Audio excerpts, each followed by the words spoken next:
Right, here we go. These are the children Lauren Dixon is so desperate to live for. But the breast cancer she hoped she'd beaten is back and has spread to her liver and spine. And the drugs that have been keeping her alive have run out.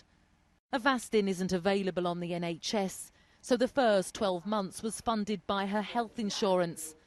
But now that she needs more, she's not even eligible for help from a special government fund. 2 young children, how do you explain to them that something that, you know, potentially could prolong your life, you're not allowed? And I just think about what they're going to have to go through when I'm not here.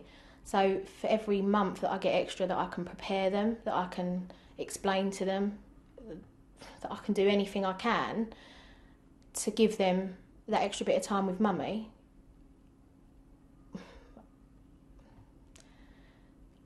I can't, it's hard to speak about it. Lauren's story has motivated friends and even those who've never met her to help fundraise to pay for the drugs. And they're having to work hard.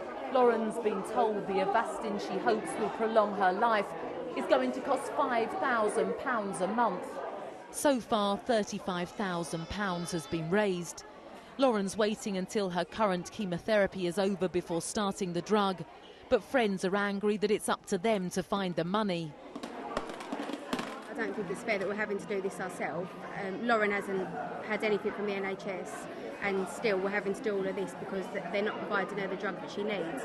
They could get it at a reduced cost as well, but we're having to do it, so we're having to raise money so that we could do it at the full cost. Lauren had hoped to get Avastin through the Cancer Drugs Fund, set up by the government 2 years ago, but failed to meet the necessary criteria.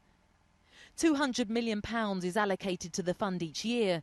So far, it's helped 28,000 patients get drugs unavailable on the NHS, either because they're still being assessed by NICE, which decides which medication to authorise, or are deemed too expensive or ineffective. The fund comes to an end in March next year, by which time a drug pricing scheme called value-based pricing will have been introduced, in theory to make a greater variety of cancer drugs more widely available.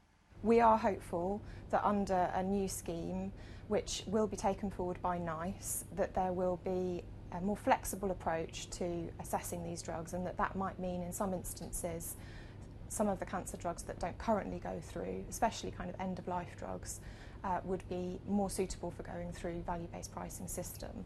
Lauren knows she'll never beat the cancer, but she's determined to fight for every extra day she can have with her children. Emma Birchley, Sky News, Upminster.